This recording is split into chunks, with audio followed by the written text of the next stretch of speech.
Good, that's in range now, 1,627 words.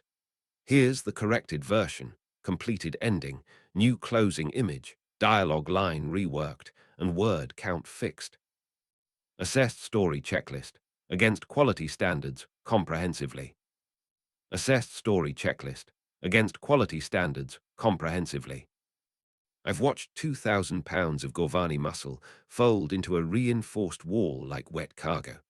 Even now, that sound comes back to me at odd hours, a crunch too soft for the mass behind it, as if the wall had been waiting all along to catch him. That was second 9 of what would later be called, in 17 different galactic dialects, the Mills incident. I want to tell you how we got there, because I was the one who rewound the footage 15 times trying to understand it, and I never quite managed. It started as routine cruelty. 7 senior cadets, Threx of the Gorvani Union, Yellick from the Horde Worlds, Bane Striker out of the Walklands of Zirian, Voss the Terrible, and 3 others whose names have since become punchlines, cornered a single human recruit in Training Bay 7. Cadet Zara Mills. 5'6", built like something you'd mistake for harmless if you'd never read a human medical file. I'd served 43 cycles by then. I'd watched fleets get erased by stellar weather, seen treaty negotiations collapse into open bloodshed, once watched a Thrakari diplomat try to swallow a peace accord because he'd mistaken the parchment for a delicacy. None of it prepared me for what came up on the security feed that afternoon. I had the computer run the numbers before I understood I should be worried. Combined mass past a ton, average height well over 7 feet, combat pedigree on every one of them, odds of the human losing 0.997. What's in the remaining fraction, sir? Core asked me, mandibles ticking with a nervousness he wouldn't admit to. The part where nobody accounted for what these people actually are, I told him. Threx opened with the standard script, something about Deathworlders learning their place. Mills answered like she found him mildly disappointing, said she'd log the feedback for her review. When Yellick cracked his knuckles and called her soft, she asked if that was really the best material he had.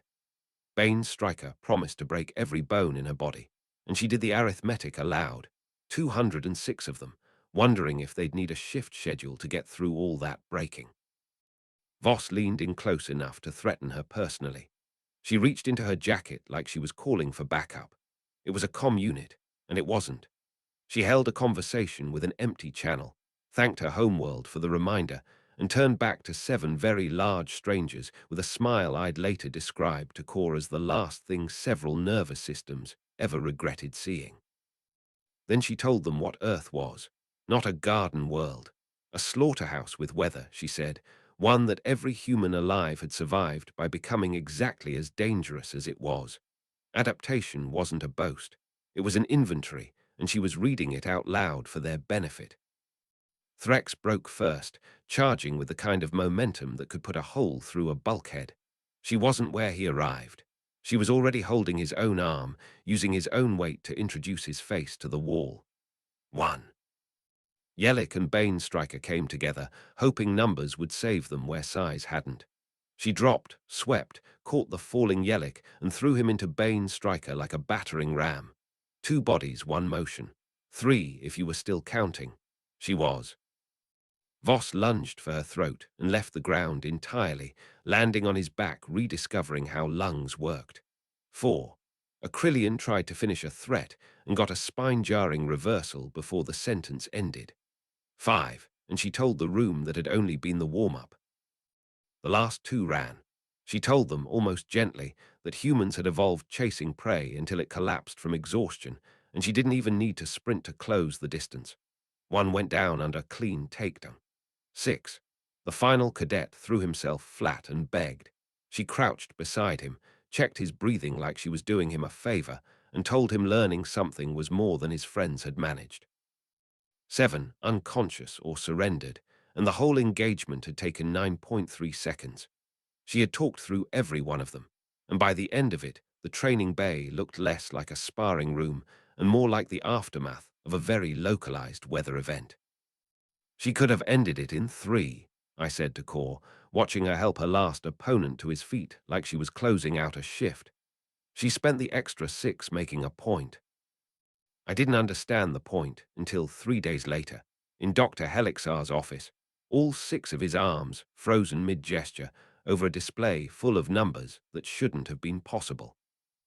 Her reaction time ran 40% above our human baseline, he told me. And Commander, she never triggered an adrenaline response. Not once. This was Cadet Mills at rest. I asked what that meant. It means she wasn't fighting at capacity. It means, based on what little I can find in human military history, she was being polite. He pulled up a second display, casualty statistics from human conflicts I'd never heard of, numbers that made the 7 cadets in the medical wing look like a mild afternoon. Commander, by every historical baseline I can locate, what she did in that training bay was restraint. I don't have a word in my language for what she'd look like if she wasn't restrained. That was the moment I stopped thinking of it as an incident and started thinking of it as a warning label. I was still sitting with that when Core pulled me into a live feed from Classroom Theta, where Master Instructor Keldar, 8 feet of scarred Zellarian veteran, 4 decades of combat theory behind him, a course completion rate you could round down to 0, was pacing in front of Mills like she owed him an argument he badly wanted to lose. "You claim raw force isn't decisive," he said. "History's full of smaller forces beating bigger ones through better use of terrain, timing, and fear," she said, not looking up from her notes. "Elaborate on the fear." She told him about Training Bay 7, not the mechanics, the psychology. She'd let them get angry because angry made them careless. She'd let them think she was easy because it bought her the first move. And she'd let all 7 of them underestimate exactly what they were standing in front of. Keldar stopped pacing entirely. "What makes a soldier dangerous, in your assessment?" "Willingness," she said, "to do the thing that looks insane because it's the one thing nobody prepared for. Back home, we don't measure a fighter by how big they come. We measure them by how much of them is still standing after everyone bigger has quit." He was quiet long enough that I thought the feed had frozen. Then he laughed, a sound I would never have called possible from that face a week earlier. "I've had 4 students finish this course in 20 years, he told her. "Every one of them was unpredictable in exactly the way you are. Congratulations, Cadet Mills. You're my 5th. You finished the moment you decided 7-1 was an acceptable place to start. Everything since has just been paperwork."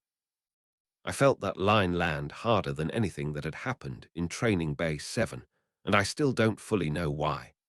Maybe because a warrior of his reputation had spent 20 years waiting for someone worth teaching, and she'd walked in already finished.